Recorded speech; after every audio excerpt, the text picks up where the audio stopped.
In tonight's Ask Anthony, a dream delayed, now delivered.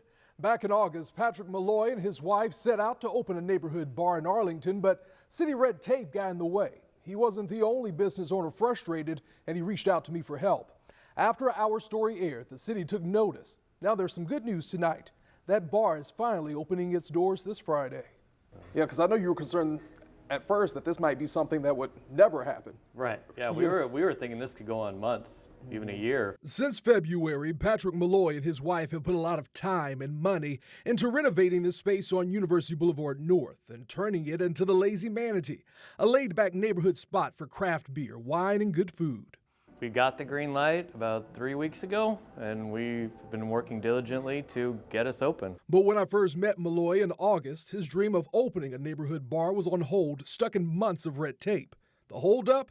The Renew Arlington CRA, a city program meant to revitalize the area with strict design rules on everything from signage to fencing to even what's in the windows. It's a well-intentioned effort, years in the making, but many business owners told me what was meant to help was actually holding them back. Well, we were one of the first ones on board with it. You know, we did the big improvements with $350,000 out of our pockets. Got it all done.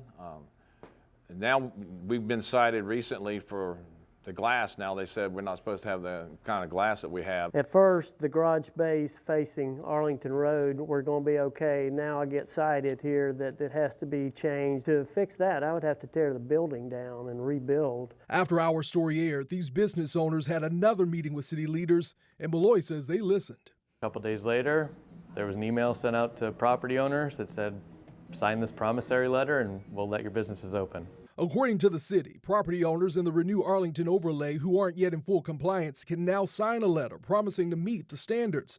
The Office of Economic Development says the letter allows tenants with pending certificates of use to move forward while owners work toward compliance. Pretty much said, continue to show progress, that you're going to comply with the CRA and the overlay, and we'll let it all go.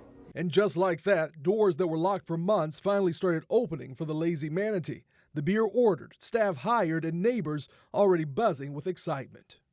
So it's been a whirlwind. We've had a ton of support from the neighborhood. So the Lazy Manatee is set to open Friday at 3 p.m., but not everyone is raising a glass. Other business owners tell me they're still facing citations over property issues. One even shut down for good, unable to afford the required changes. The city says it's willing to work with property owners to avoid penalties, issuing warnings first while they bring buildings into compliance with the overlay rules. Remember, if you have a problem you just can't solve, you can always email me at askanthony@firstcoastnews.com.